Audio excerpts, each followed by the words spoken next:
Hey folks, and welcome to another video from A Plain Truth. Wanted to give you an update on the Chris Haskell story. The support has been absolutely fantastic from all you in the truther community, all you activists in action, all that you care have rallied around Mr. Haskell. He is feeling loved and supported now. I've talked to him a couple times and he's ecstatic. I mean, this man went so far as to paint his car to bring attention to geoengineering. And to date, folks, just in a couple days, we have raised over, this was yesterday, $2,600, and then today on his PayPal, which will include in the notes, we're up to $3,700. So let's keep it going. He needs our support. We're working on finding some attorneys. But I want to get into Tucson. Now remember Gabrielle Giffords could have been a hoax of the shooting of people in front of a department store. Well, who was her husband? It's the astronaut Chris Kelly, who is being promoted by Time magazine as some hero with his big stern face. Well, it was his wife who was shot, and then she came on the Congress floor, but we already know that space is a hoax. Mr. Kelly never went up in the ISS, and it's all a lie. And as my good friend Bruce Hillier used to say, fraud vitiates everything. So we are going to get in more into the Tucson area and who's running the show there and who's railroading Mr. Haskell. Take a look, and you decide for yourself. And so here we have some other, if you remember last week, we had the Tucson homeless camp, possibly sex trafficking claims. And here the non-credible Pockets of the Future has been calling it a hoax based on Tucson police reports. Well, I'm going to show you in a little while why you cannot trust the Tucson police. But let's get into this a little bit more. We'll get into that in a minute. But child trafficking camp discovered in Arizona located on Clinton Foundation donor CMEX property. Veterans on Patrol stumbled upon the encampment in Tucson last Tuesday, but it wasn't a typical homeless camp. Here we see CMEX learns their Clinton-backed UN Foundation, the Clinton Initiative, their community nonprofit arm as well. And then we also see that here's evidence that the cult connected to the alleged child trafficking includes the free thought that they talked about the possibility this camp could be a homeless camp. But I ask you folks, they said they missed a body. The veterans went back and said they found some children's remains there. But here's what was found in the camp. The group found trees equipped with restraints. Why would they have that in a homeless camp? A stroller, a crib, hair dye, pornographic material. They found a dresser and 2 crates. Inside was only big enough for children to fit inside. Big League Politics reported that after alerting local and federal law enforcement about the situation and receiving no help, Veterans on Patrol rallied local volunteers to physically dig up the site. They dug up a bloody knife, female underwear, and a plane ticket of a potentially missing girl. Then again, this whole incident about CMEX, the largest cement manufacturer in Mexico, in partnership with the Rothschilds and the Clintons. Well, let's talk about the Rothschilds for a sec. Who are the Rothschilds? Now, speaking of the Rothschilds, one Johathan Rotschild is the mayor of Tucson, Arizona. Simply cannot make this stuff up. He is one who's been overseeing Tucson police during the Gabrielle Gifford, during these child pedophilia caves being found, over the Chris Haskell abuse and arrest and beat up, but that we do not have I couldn't find concrete confirmation that he was a Rothschild, just FYI. But his actions certainly warrant it. Here he hired this police chief from Richmond, California, up here by Oakland in Northern California. Let's take a look at this dude, folks. Check him out. So the mayor of Tucson in 2016 hired this, I'm not going to call him a gentleman, and from Richmond, California's police department, the Richmond police chief, Chris Magnus, the clear favorite, was hired on by Rotschild to run the chief of police department. This was in 2015 he started, right around all the stuff started coming down on Mr. Chris Haskell as well. Well, who is this former Richmond police chief, Richmond, California, up near us in Northern California?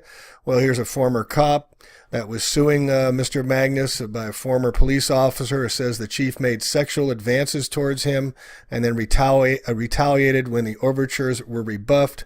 Thomas Hochschild, 44, a former officer, spent 8 years with the police department, before being fired by the agency in December 2013, said Magnus, who was gay and married, married, inappropriately touched him while the officer was assigned to work surveillance and protection detail outside the chief's home. Do you know what guts it takes for this man to speak out? He lost his job for it.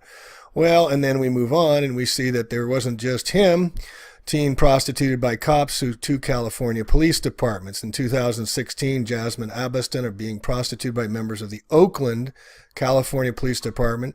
She's the daughter of a police dispatcher, of being a sex slave, and the charges, resignations, and a payout of almost $1 million by the city of Oakland.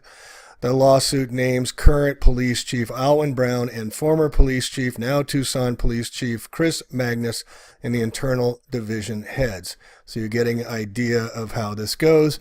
And then we forward down to August 21st, 2017. Tucson police chief sued for not protecting child sex slave. Tucson police chief Chris Magnus is being sued by a woman who alleges that he failed to stop several officers using her as a sex slave while serving in the Richmond police force. Magnus, current Richmond. That's the same about this. So they're hearing about it now. Apparently they didn't do their due diligence, or apparently they just don't even care what goes down, which makes this whole article about the child caves and prostitution for child trafficking more concrete. Get it? CMEX, Mexico concrete. So we need to get into more about what's going on down in Tucson, so take a look at this. So I hope you can see how much mass corruption there already is in Tucson, Arizona, and understand why Mr. Haskell very likely has been framed and set up as an example against speaking out. Well, this was a photograph just sent to me. It's in Africa by Mr. Schumacher Ryan. Thank you for all the following ones. Look at all the machines up there, folks. I can count at least 8 of them conducting lightning storms. This is why Mr. Haskell is speaking out. And then take a look at the rest of these pictures. Can anyone tell me why these are in the sky or what they are? He said these are from Lincoln, Nebraska the other day. I don't have the exact date, but what are these, folks? Puffballs in the sky, why are they doing this? What is going on? This is why Mr. Haskell's speaking out, because it's raining down on all of us, on our children, on our food, breathing into our lungs through the blood-brain barrier. See the ships up there. Look at this, man. This is incredible what's going on in our skies over everywhere. And he's speaking out and being jailed and beaten up and abused. Please support this guy, folks. It is our lives we're talking about and the future lives of all. And Mr. Haskell has the temerity and the guts to step up, and he gets the shit kicked out of him and gets his job fired and becomes broke, all because he's trying to help others, for his care for others. This is the path that the true activists have to take, just like Martin Luther King and the guys had to have the hoses and the dog sicked on him, just like Gandhi had to be beaten along with his fellow Indians to get the British soldiers to stop beating him. We need to put ourselves on the line. We need to speak out, and we need to speak our truth, because it is killing us. And they've been doing it for a very long time. This picture's back from the 40s. In my book on geoengineering, I have 40 years worth of aerosol spraying patents. And look what they're doing in San Francisco here, folks.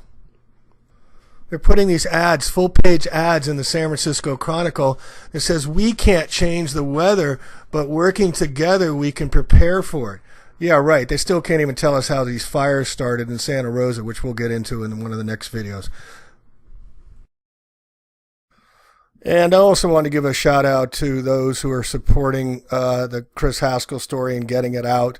The State of the Nation Alternative News is covering it. LA Skywatch, Los Angeles Skywatch, John Knox and friends posting it. Here we have the State of the Globe posting the story as well. These are the truthers, folks. These are our peeps. These are the ones we're going to invite into the online freedom to share our information if they want to join us.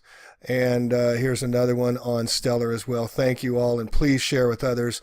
I know Mr. Haskell is going to be on a couple radio shows, Richard Haskins being one of them, the Lost Radio show, which will be airing, I think, on Sunday as well, and also LA Skywatch may be talking to him as well. So please. All right, so we'll keep you updated on Mr. Haskell and his story. He's been very upbeat now about the support. He's a very, very grateful man, and the support you've shown him has been awesome. Let's keep funding it, folks. $10, $5, anything you contribute. He's also free money directly that aren't on PayPal, so the number's gotten larger, and we thank you all.